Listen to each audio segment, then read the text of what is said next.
President Donald Trump's diplomatic overtures to Iran's supreme leader, Ali Khamenei, aimed at initiating talks on dismantling Tehran's illicit nuclear weapons program, were met with rejection by the theocratic regime on Sunday. This response followed Trump's latest warning to Iran. Speaking to NBC on Saturday, Trump stated, "If they don't make a deal, there will be bombing. But there's a chance that if they don't make a deal, I will do secondary tariffs on them like I did 4 years ago." He further confirmed that discussions between U.S. and Iranian officials are ongoing. Iranian President Masoud Pezeshkian acknowledged on Sunday, "We don't avoid talks, it's the breach of promises that has caused issues for us so far." He added, "They must prove that they can build trust." However, despite rejecting direct negotiations, Pezeshkian indicated that indirect talks with the Trump administration remain a possibility. This return to indirect diplomacy raises critical questions about whether President Trump would approve military strikes to dismantle Iran's nuclear infrastructure. Following Iran's missile and drone attacks on Israel last year, Trump could also support the Jewish state in neutralizing Iran's nuclear weapons capabilities. For decades, indirect negotiations between the U.S. and Iran, the world's leading state sponsor of terrorism, according to both Democratic and Republican administrations, have failed to prevent Tehran from pursuing nuclear weapons. Jason Brodsky, Policy Director of United Against Nuclear Iran, UANI, told Fox News Digital that Iran is strategically avoiding giving Trump a clear reason to justify military action. He explained, "There may be indirect and non-public responses through various intermediaries."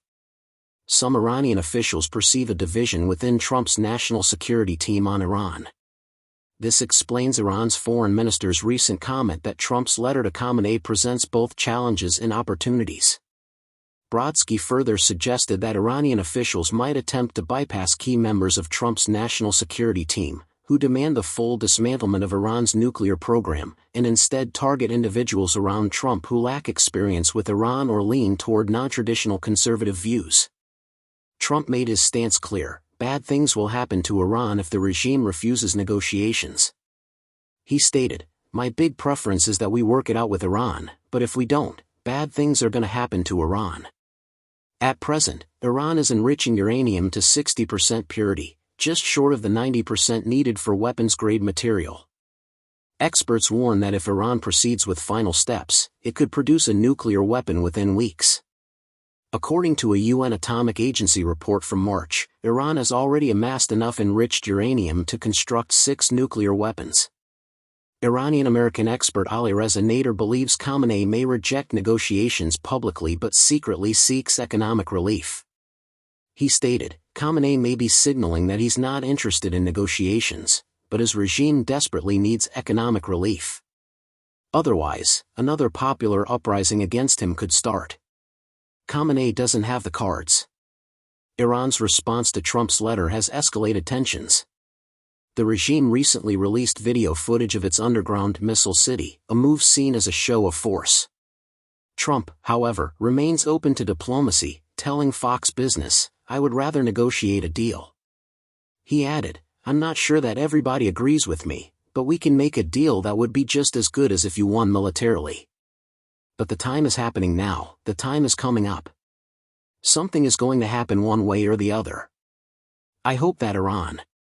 I've written them a letter, saying I hope you're going to negotiate because if we have to go in militarily, it's going to be a terrible thing for them."